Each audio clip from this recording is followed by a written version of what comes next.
Within the next 2 weeks, there are 12 more spring football games in the ACC. What do the contenders need to do to step up? You are Locked On ACC, your daily podcast on the Atlantic Coast Conference. Part of the Locked On Podcast Network, your team every day.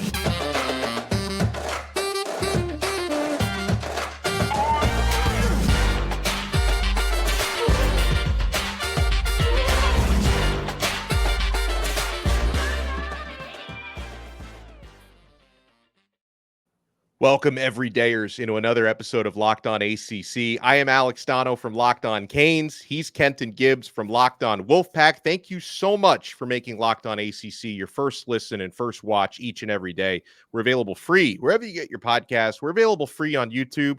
We are part of the Locked On Podcast Network, your team every day. I do want to cover, Kenton, on this episode, some more of the teams with the highest Vegas win totals in the ACC. Florida State favored to repeat as conference champions. They have their spring game coming up a week from this Saturday on the 20th. Louisville, a team that played in the ACC championship game last year, they've got their spring game on April 19th. The Miami Hurricanes, I know, very high ceiling, very low floor. That's just the way it is with Miami. They've got their spring game, and I will be there coming up this Saturday. But Kenton, a team that's not necessarily a contender, or maybe they could sneak up on some people this year. The spring game you're really looking forward to watching in the coming weeks is one that maybe not a lot of people outside of Blacksburg, Virginia have circled. Yes, I'm looking for Virginia Tech. They were a team that their run defense was kind of their undoing at times last year. So what do they go do? They go get a bunch of very talented transfers on the interior of the defensive line. Here's the problem. They, last year, were a little light in the behind on the defensive line. They only had one lineman that was listed at 300 pounds plus. Of the three interior guys that they got, not a single one of them is listed at 300 pounds. Aeneas People, 6'1", 285. Gilliam from Oklahoma, I believe he's 285. So you're looking at a situation where, I get it, low man wins and all of that good stuff, but mass moves mass. And if those guys can do enough, if they can get big enough and bulk up enough in the time before the season to be true anchors, I don't mean do it well. I don't mean I mean if they can bulk up to be two defensive tackles that, yes, they get disruption and they get upfield, but they can also keep their linebackers with the ability to move laterally and kind of get around the field. Virginia Tech is very much so a team to watch out for. And because I'm talking about the defensive line, but we all know the star of the show is Kyron Drones, right? Kyron Drones, Byshaw Tootin, those two are they're the ones, okay? A read option with them coming at you, it's a scary, scary sight because there's no right answer. There really and truly is no right answer between those two. And Drones looked so effective in so many games last year. Byshaw Tootin, another guy that just, he took the world over by storm in the ACC a little bit last year in terms of his ability to run the ball. So if that defense can get it together, if they can get that run defense together, if they can stop teams and be able to control the line of scrimmage defensively, I think they'll be just fine. Virginia Tech spring game is going to be 3 p.m. this Saturday, April 13th, and they're getting some respect out of the sportsbook, Kenton. I'm looking at the official sportsbook of the Locked On Network, FanDuel. The over-under on wins for Virginia Tech is 7.5 this year, so they're expected to be upper half of the conference, and they are expected to be bowl eligible this season, so you might be on to something there. The over-under, the win total for Miami, coming off a 7-6 season last year, including the bowl game, is 9.5 this year. Now, I've often said, even as a guy who covers Miami, that number seems a little high, but you do take into account the addition of Cam Ward, who was a standout quarterback the last couple of years at Washington State, threw for over 3,700 yards, 25 touchdowns, 7 interceptions last season. I've had a chance to watch Ward a lot in spring practices, Kenton, and he conducts himself like a future NFL quarterback, and you can see that difference out there. He's been very accurate with the football, and I appreciate the hard work that he's putting in both in practice and outside of practice to build chemistry with receivers. So, Ward, I've been able to watch a lot of 7-on-7s. We don't get to watch a lot of 11-on-11s until the spring game comes up. So I'm looking forward to seeing Ward. My understanding is so far with Miami this spring, He's only actually thrown one interception in 11 on 11s going into the 5th week of spring football. So he's taken care of the football. Really, Ward's problem when it comes to turnovers the last couple of years has been fumbling, not interceptions. And they're, without a lot of live contact in spring, the fumbling is not something you see as much of. So that's definitely something I'm going to be watching for in the spring game. They're one guy, Kenton, I hope you hear his name a lot next season when it comes to Miami, is early enrollee, true freshman Elijah Lofton. He's been that guy on Miami so far where you can plug and play this guy anywhere, and he looks like he's right at home. Came in as a tight end. I've seen him make several one-handed grabs in practice as a tight end, but he's also been lining up wide. And in something that has surprised a lot of people, Elijah Lofton, true freshman out of Bishop Gorman High School in Las Vegas, has been lining up a ton in the backfield. And he's actually looked at times like Miami's best running back in spring. Keep in mind, Mark Fletcher, who was arguably Miami's best running back last year, is missing spring due to injury. A.J. Allen is also one of Miami's top running backs last season. He's been out. So the guy who wears number 9, Elijah Lofton, is someone you're going to see a whole lot of. Defensively, Kenton, I've been pretty happy with the way Miami's linebackers have played. The defensive line has had some injured guys. C.J. Clark, who's a former NC State defensive tackle, transferred to Miami this year. I have high expectations for him. Ruben Bain, the reigning ACC freshman defensive rookie of the year from last year, he's back for his second year. An area that I do have some concerns about, though, Kenton, when it comes to Miami, and I'll be watching them in the spring game, is the defensive secondary. Outside of a couple of very experienced guys in Daryl Porter Jr. at cornerback, who's heading into his, I believe, 5th-year senior season, and Mish Powell, who's a senior transfer safety from Washington. There's a lot of question marks surrounding those guys. Some young guys like Damari Brown and Robert Stafford at corner, like Savion Riley at safety, and Jadis Richard at corner, who really need to step up this year. But that's an area where, for example, Florida State, who we're going to talk about a little bit later on, is always like 3 deep at defensive back. Miami doesn't have as much depth at DB as I would hope they would at this point. The question with Miami is always the chemistry. It's never the talent. Yeah. It's always the chemistry. That's why 9.5 is a little rich for my blood, because you know that they can do it. You know that they can. In a perfect world, we would be perfect world, as Kendrick would say, but we're not there, right? And it's still that question of, okay, you have the talent, but can you do the coaching things right? Can you do the little things right? Can this team, you talk about Cam Ward being a true professional. It takes more than him being a true professional to get where you need to go. And so, you're left with that question of, is Miami finally going to put it all together? Because there have been times before where there was an upstart transfer quarterback. He's the guy. He's the one. We're returning all this talent. We got all these guys. We got all these horses in the stable, and now we got a good quarterback to lead us. We'll be just fine. Something went wrong. You've had times in the past, we got a top recruiting class, and now it's time, and something's going wrong. So I think that nobody will ever question Miami's talent. Anybody who questions Miami's talent, you're a fool and a half, okay? I'm telling you that right now. Through every era, even when they didn't have top recruiting classes, they would always get a couple top recruits. Even through the Randy Shannon era, there were players who went on to have long careers in the league out of those groups. So it's never solely about the talent with Miami. It's about, how do you gel and mesh as a team to do what needs to be done, because football is known as the ultimate team sport. Right. So do you have it in you to be the ultimate team? Because you cannot go out there. I have not seen a team yet that is talented enough through their top 40 players or so that they can go out there and play like a bunch of bandits and still get the job done. That's well said. Well, I want to talk about the defending ACC champs when we come back. Obviously, there's a lot to respect on Florida State's roster. There's a reason why their win total is at 9.5. But have they figured out the chemistry with their transfer quarterback and young wide receivers? Because they did lose a couple of very important receivers to the NFL. You want to keep it locked right here. We will also talk some Louisville. We will even talk some SMU. They had their spring game already, not technically a member of the ACC until July 1st. It's a technicality. Could the Mustangs be a team that sneaks up on people this year? Keep it locked right here. Alex Donno from Locked On Canes, Kenton Gibbs from Locked On Wolfpack, right here on Locked On ACC.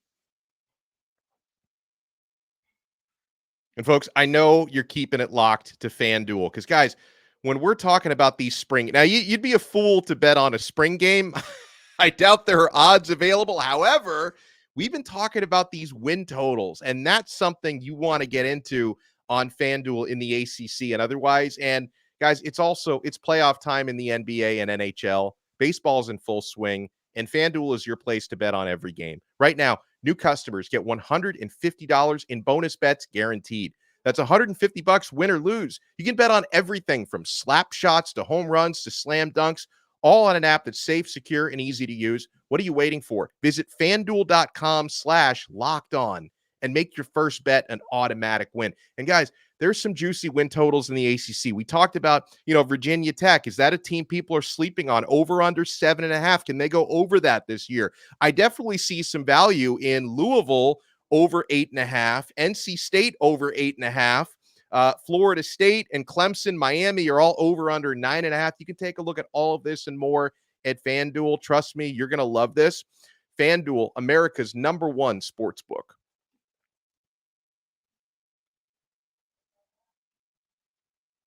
Thank you so much for making this episode of Locked On ACC your first listen and your first watch today. We're available free wherever you get your podcasts, available free on YouTube.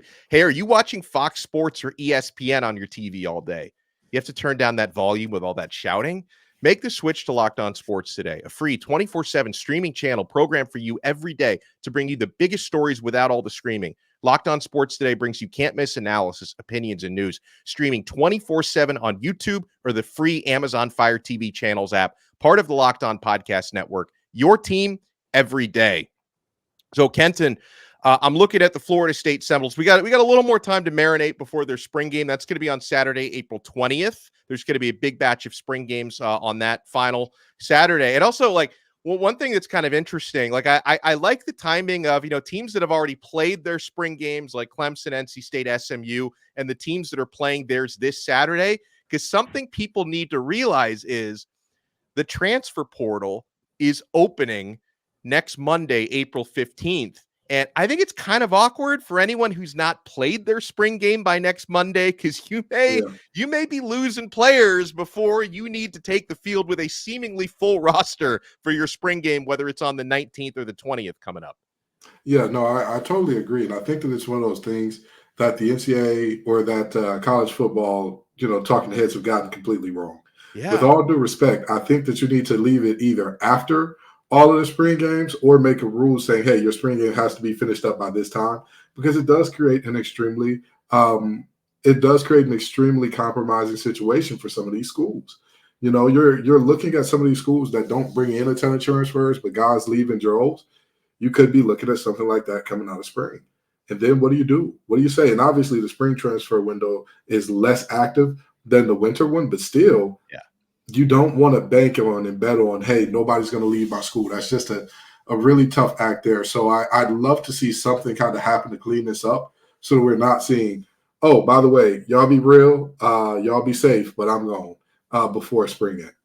Well, Florida State is a team that's already brought in a lot of transfers. They were very active in the winter window. In fact, 24/7 Sports currently lists them as the 4th-ranked transfer class in the entire country, which is basically following up on the great portal that they had the year prior.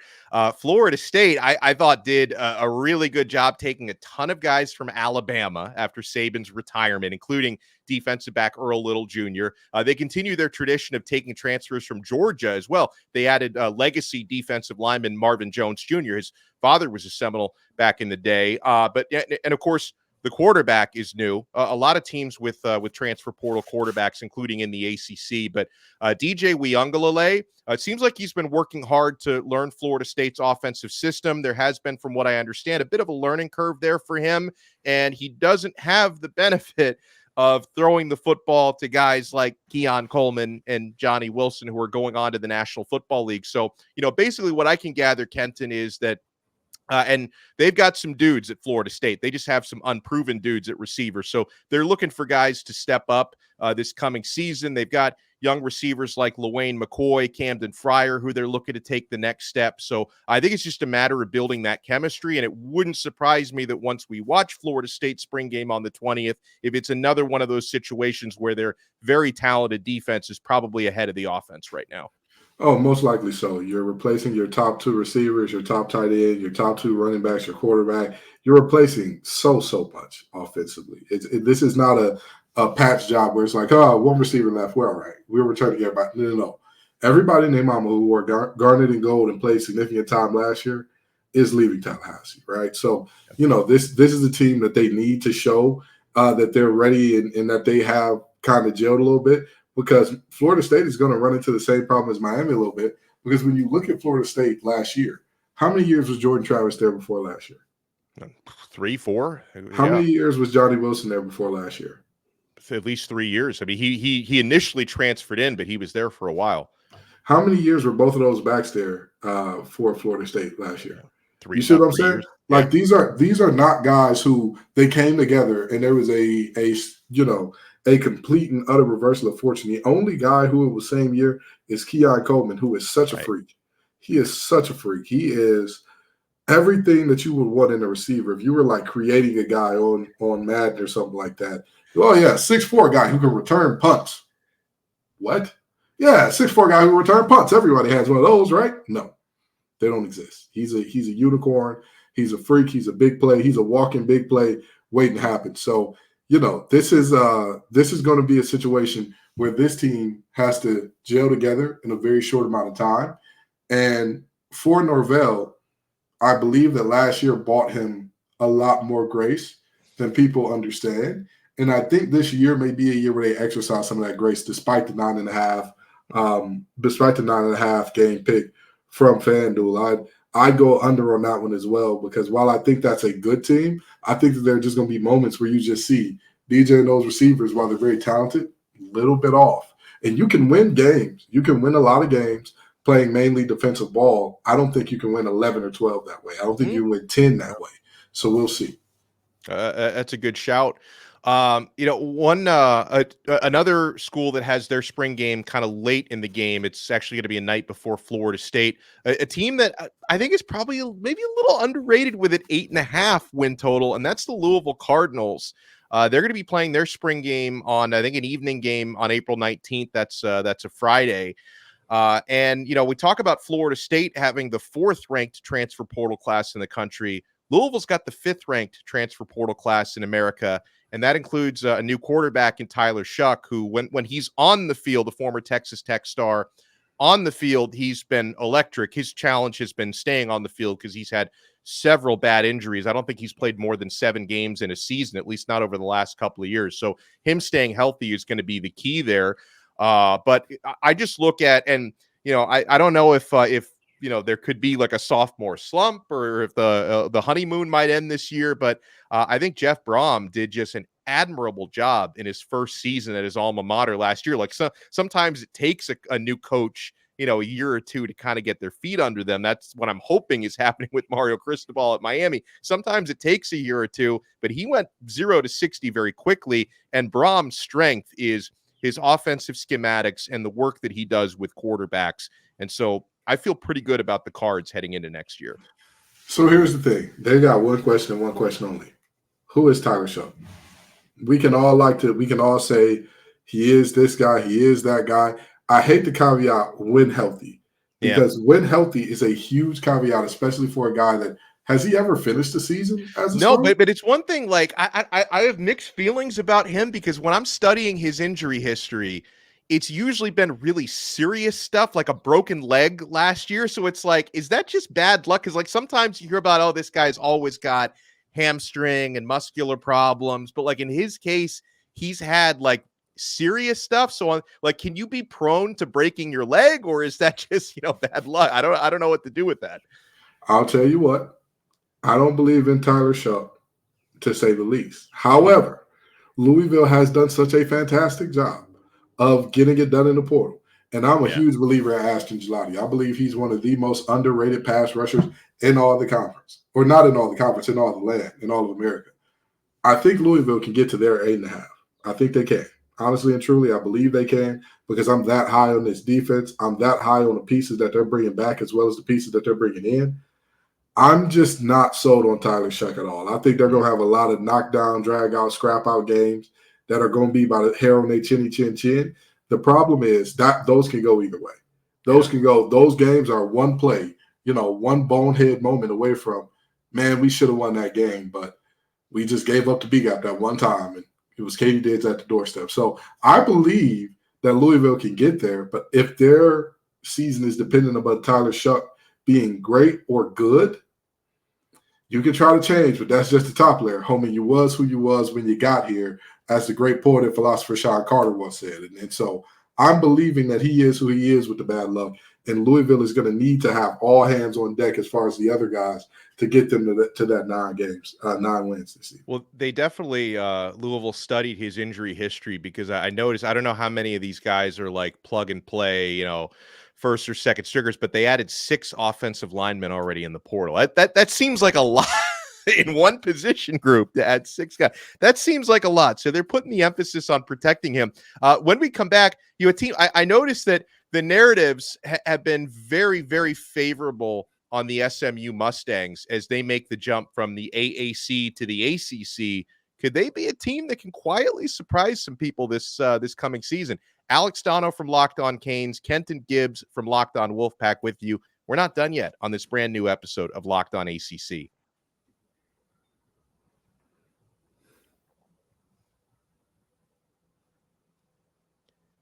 Thank you so much for making Locked On ACC your first listen and your first watch today.